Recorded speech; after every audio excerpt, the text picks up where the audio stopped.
ही कथा पूर्णपणे काल्पनिक असून केवळ मनोरंजनासाठी तयार करण्यात आली आहे.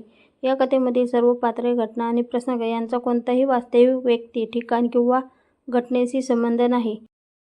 चॅनलवर नवीन असेल तर चॅनलला सबस्क्राईब करा, व्हिडिओला लाईक करा आणि बेल आयकॉन प्रेस करा. चला तर वळूया आपल्या स्टोरीकडे. अर्जुन सायली भाग 5.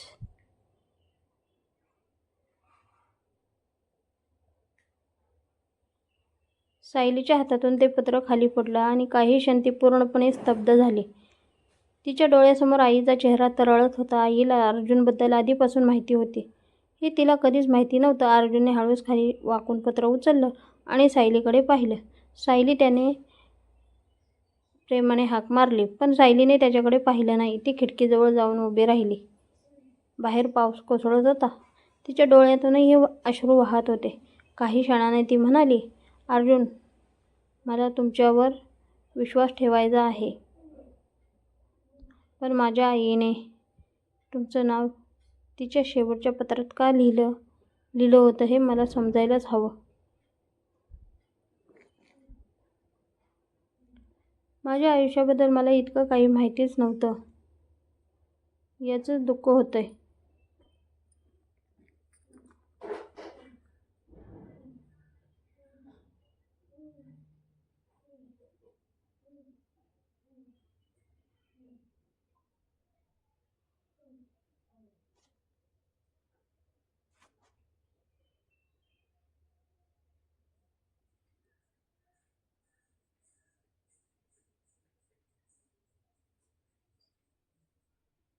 तिचा आवाज ऐकून अर्जुनच्या मनालाही वेदना झाल्या. त्याने तिच्याजवळ जाऊन शांतपणे सांगितलं, तुला जे काही जाणून घ्यायचं आहे ते आज मी तुला सांगणार आहे. पण आधी एक गोष्ट लक्षात ठेव, माझ्या आयुष्यात तुझ्यापेक्षा महत्त्वाचं दुसरं काहीही नाही. अर्जुनचे बाबा पुढे आले आणि त्यांनी टेबलावर ठेवलेली जुनी डायरी उघडली. त्यांनी एक पान सायलीसमोर केले. त्या पानावर तिच्या आईच्या हस्ताक्षरात काही ओळी लिहिल्या होत्या. या गोष्टीची सुरुवात तुझ्या जन्माच्या आधी झाली होती. अर्जुनचे बाबा म्हणाले, त्या काळात तुझी आई आणि आमचं कुटुंब एका मोठ्या अडचणीत सापडलेलं होतं.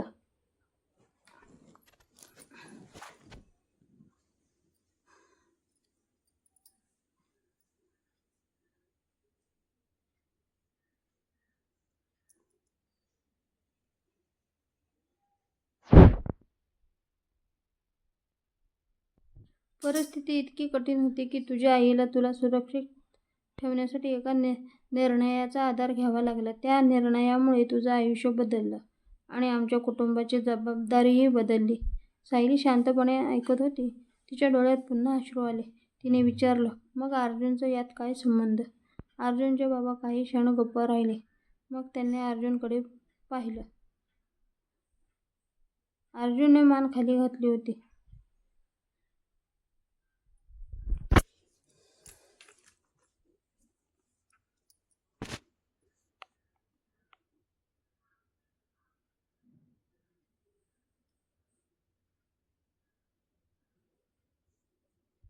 सायलीच्या जन्मानंतर तिच्या आईने माझ्याकडून एक वचन घेतलं होतं.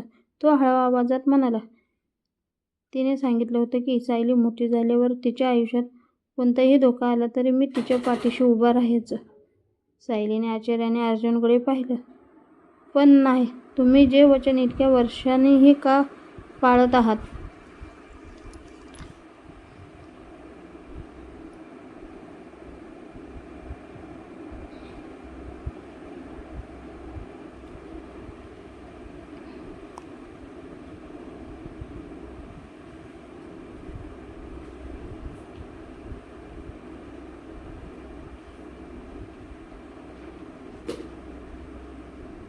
अर्जुन हलकसा हसला, पण त्याच्या डोळ्यात वेदना होत्या. कारण ते फक्त तुझ्या आईला दिलेलं वचन नव्हतं सायली, ते माझ्यासाठी एक जबाबदारी होती.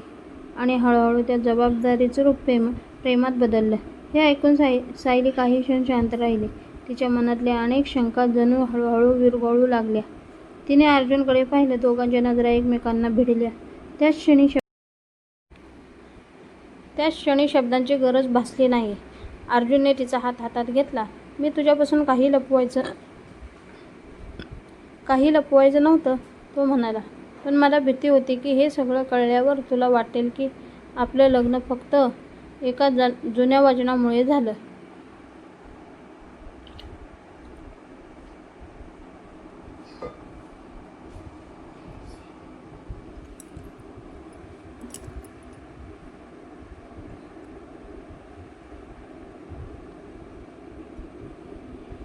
सायलीच्या चेहऱ्यावर हलकसं हसू उमटलं. ती म्हणाली, मला आता समजतंय, पण मला तुमचं प्रेम हवंय, कोणाचंही वचन नाही. अर्जुनने तिच्याकडे पाहून हलकसं हसत तिचा हात आणखी घट्ट धरला. तेवढ्यात दाराजवळ उभा असलेल्या त्या अनोळखी व्यक्तीने अचानक आवाज दिला, पण अजून एक सत्य बाकी आहे. सगळ्यांच्या नजरा त्याच्याकडे वळल्या.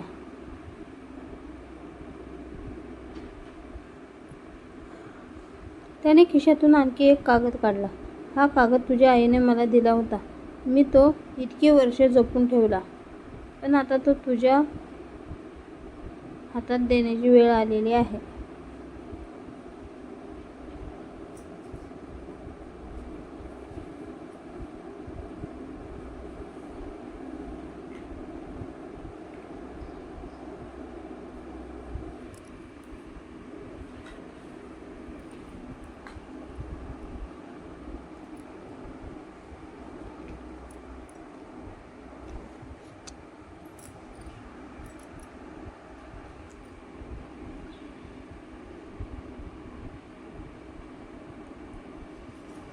सायलीने तो कागद घेतला.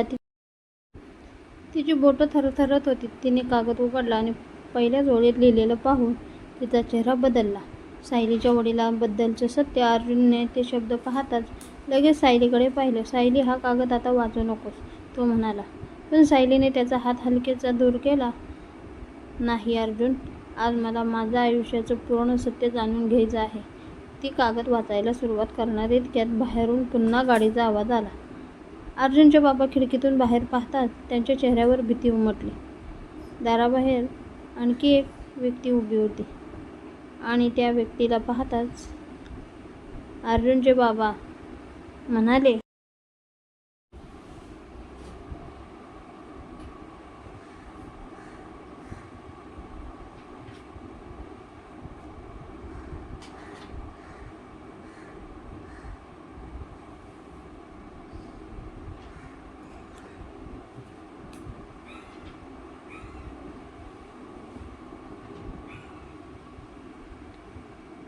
तो इथे कसा आला? अर्जुनच्या बाबाने खिडकीतून बाहेर पाहिलं आणि त्याचा चेहरा अचानक गंभीर झाला. सायलीला मात्र आता त्या सगळ्यांपेक्षा अर्जुनच्या डोळ्यात दिसणारी चिंता जास्त जाणवत होती. ते हळूच त्याच्याजवळ आली आणि म्हणाले, अर्जुन, काहीही झालं तरी आपण हे सगळं एकत्र सामोरं जाऊया. अर्जुनने तिच्याकडे पाहिलं. त्याच्या चेहऱ्यावर हलकसं हसू उमटलं. तू माझ्यासोबत असशील का? तर मला कोणत्याही संकटाची भीती नाही वाटणार, तो शांतपणे म्हणाला. त्या शब्दांनी सायलीच्या मनाला थोडासा आधार मिळाला.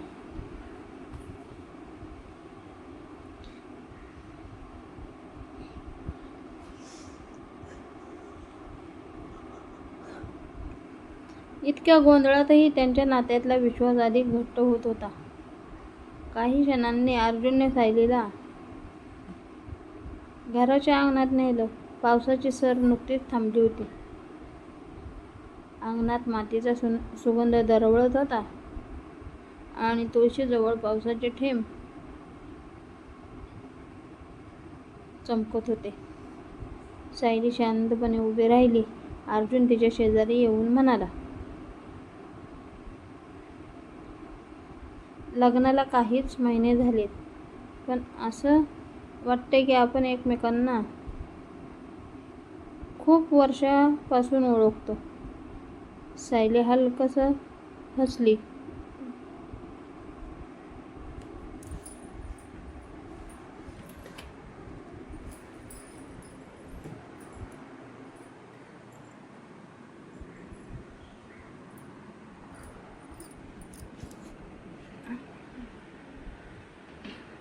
कदाचित काही नाती वेळेने नाही तर विश्वासाने जवळ येतात, ती म्हणाली. अर्जुनने तिच्याकडे पाहत मान हलवली. आणि आपलं नातं कितीही परीक्षा आली तरी तुटू नये एवढीच माझी इच्छा आहे. सायलीने त्याच्याकडे पाहून शांतपणे उत्तर दिलं. मग एक वचन द्या. पुढे काहीही झालं तरी माझ्यापासून सत्य लपवणार नाही. आर्यनने तिच्या डोळ्यात पाहून गंभीरपणे मान हलवली. वचन? त्या एका शब्दाने सायलीच्या मनातील भीती थोडी कमी झाली.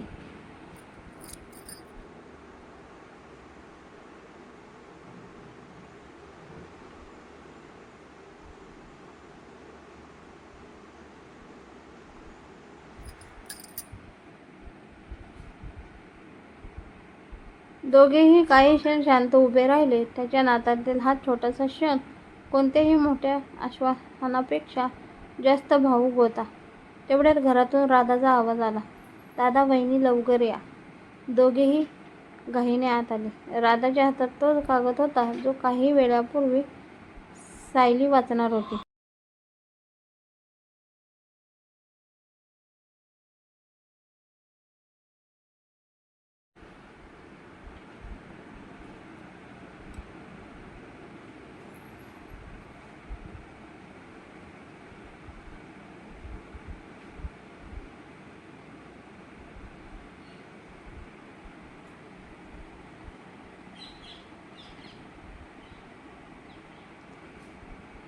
राधा घाबरलेल्या आवाजात म्हणाली, वहिनी, हा कागद वाचण्याआधी तुम्हाला एक गोष्ट सांगायची आहे. सायलीने तिच्याकडे पाहिलं. काय? राधा म्हणाली, या कागदावर जे लिहिले हे खरं आहे, पण त्याचा अर्थ आपण समजतोय तसा नाही. सायलीने कागद हातात घेतला. अर्जुन तिच्या शेजारी उभा राहिला. दोघांनी मिळून कागद उघडला.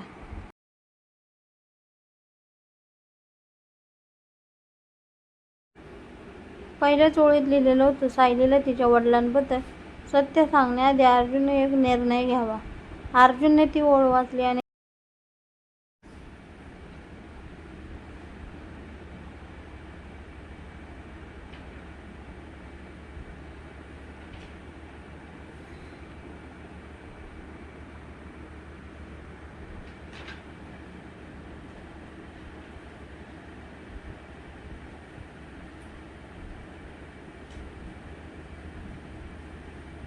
क्षणभर स्तब्ध झाला. सायलीने त्याच्याकडे पाहिलं. अर्जुन, आता कोणता निर्णय घ्यायचा आहे? अर्जुनने काहीच बोलणार इतक्यात दारावर पुन्हा टकटक झाली आणि दाराबाहेर आलेला आवाज ऐकताच सायलीने अर्जुनचा हात घट्ट धरला. अर्जुनने दाराकडे पाहिलं आणि सायलीचा हात अजून घट्ट झाला.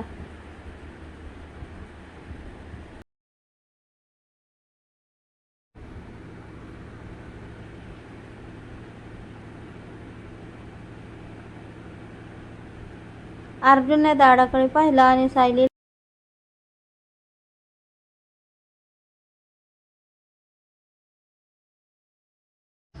सायलीचा हात अजून घट्ट धरला. दारावरची टकटक पुन्हा झाली. टक टक टक टक. राधा घाबरून मागे सरकली. अर्जुनने सायलीकडे पाहत शांत आवाजात म्हटलं, काहीही झालं तरी माझ्यावर विश्वास ठेव. सायलीने त्याच्या डोळ्यात पाहिलं आणि हलकंसं हसत म्हणाली, तुम्ही माझ्यासोबत असाल ना, मग मला कशाचीच भीती नाहीये. त्या एका वाक्याने अर्जुनच्या चेहऱ्यावर हलकं समाधान उमटलं. त्याने हळूच तिच्या डोक्यावर हात ठेवला आणि म्हणाला, तू माझ्या आयुष्यात आलीस हेच माझे सर्वात मोठे भाग्य आहे. अर्जुनने दार उघडलं, पण बाहेर कोणीही नव्हतं.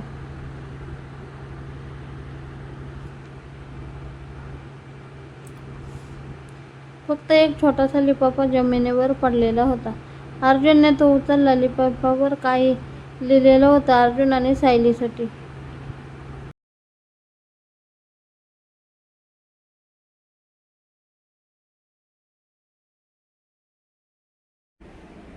हे पाहताच सगळेच चकित झाले. सायलीने लिफाफा उघडला. आत एक चावी आणि एक छोटा कागद होता.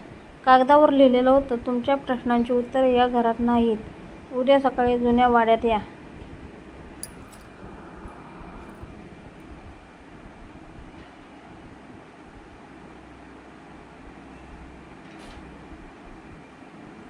सायलीने अर्जुनकडे पाहिलं. जुना वाडा? कोणता वाडा? अर्जुन काही क्षण शांत राहिला. मग तो म्हणाला, सायली, त्या वाड्याचं नाव मी तुझ्यासमोर कधीच घेतलं नव्हतं. कारण जिथे माझ्या आयुष्यातील एक अशी आठवण आहे जी मी विसरण्याचा प्रयत्न केला होता.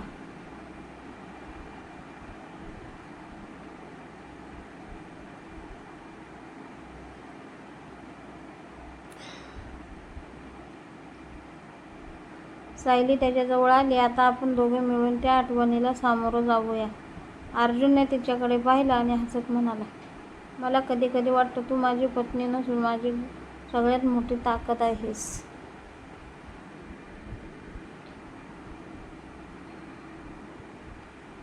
सायलीच्या चेहऱ्यावर लाजरं हसू उमटलं. पण तेवढ्यात राधाने चावी हातात घेतली आणि ती निरखून पाहिलं. तिच्या चेहऱ्यावर अचानक आश्चर्य उमटलं. दादा, ही चावी साधी नाही, अर्जुनने विचारलं. का? राधा म्हणाली, कारण अशीच एक चावी मी लहानपणी आईकडे पाहिली होती.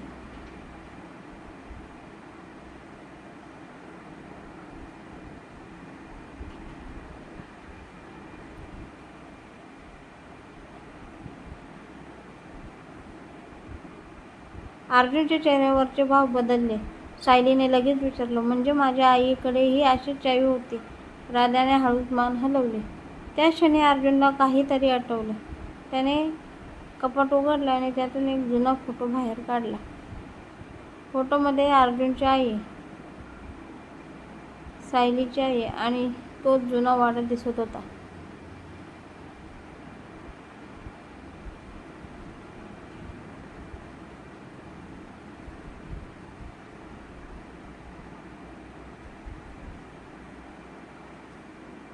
सायलीने फोटो पाहताच आश्चर्याने विचारलं, माझी आई आणि तुमची आई एकमेकींना ओळखत होत्या? अर्जुनने हळू आवाजात उत्तर दिलं, हो, पण त्याहून मोठं रहस्य अजून बाकी आहे. सायलीने त्याचा हात धरला.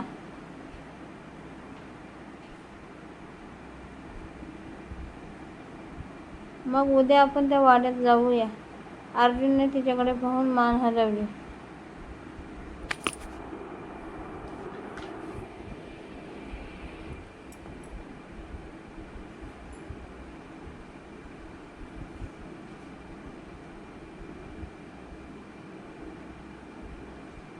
अर्जुनने तिच्याकडे पाहून मान हलवली. हो, पण यावेळी मी तुझ्यापासून काहीही लपवणार नाही. रात्र झाली. सगळे झोपले, पण अर्जुन आणि सायलीला झोप येत नव्हती. सायली खिडकीजवळ उभी होती. अर्जुन तिच्याजवळ गेला. दोघे काही क्षण शांतपणे बाहेर पाहत राहिले. सायली म्हणाले, अर्जुन, उद्या काहीही सत्य समोर आलं तरी आपलं नातं बदलणार नाही ना? अर्जुन तिच्याकडे पाहत शांतपणे उत्तर दिलं, सत्य काहीही असो, तुझ्यासोबत उभं राहणं हा माझा निर्णय आहे.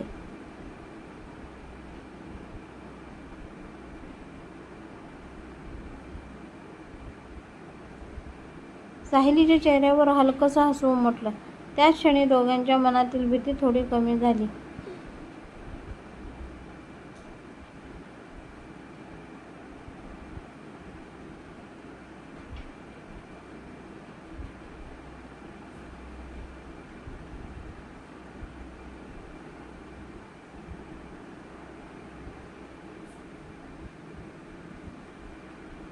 पण मध्यरात्री अचानक अर्जुनचा फोन वाजला. अनोळखी नंबरावरून एकच संदेश आला, अर्जुन, सायलीला वाड्यात घेऊन जाऊ नकोस. कारण तिथे तिच्या वडिलांचं सत्य नाही, तर तुझ्या कुटुंबाचं सर्वात मोठं गुपित दडलेलं आहे. अर्जुनने तो संदेश वाचला आणि पहिल्यांदाच त्याच्या चेहऱ्यावर भीती उमटली.